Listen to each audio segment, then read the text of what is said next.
How's your bank account looking these days, folks? Apparently, Americans they're up a little bit. And they're up in large part because the stock market up about 31 points right now on the big board on a Friday. And when massive foreign trade deals are made, they are done in U.S. dollars, which serves as the world's reserve currency. Now the UN is backing a plan to change all of that and create a new global currency.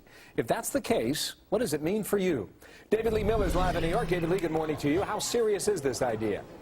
Right now, it is not very serious, but it still poses a threat to the U.S. This, of course, is what we're talking about, the U.S. dollar. And who doesn't love the U.S. dollar? Well, as you point out, apparently some economists at the United Nations, they issued a recent report at the UN Conference of Trade and Development just a few days ago. And that report said that part of the world's recent financial crisis is to be blamed on trade imbalances as well as the current system of currency and capital rules.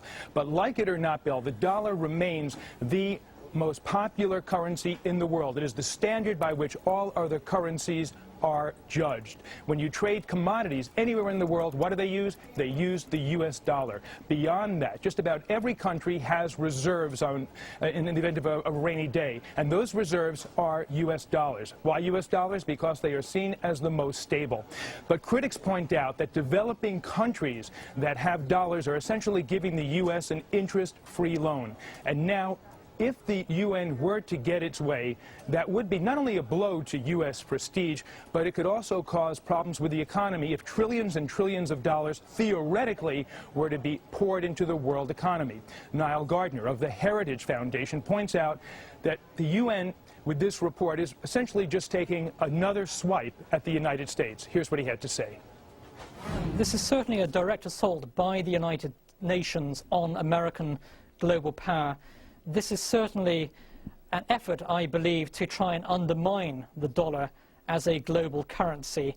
And the United Nations does have a long track record of anti-Americanism.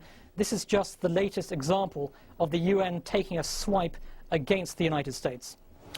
And one other very quick concern, the chorus against the dollar could grow if, as some critics say, the Obama administration continues to increase the U.S. deficit. But if there is going to be any change, Bill, it could be years or even decades away. Wow. David Lee, thanks. David Lee Miller live here.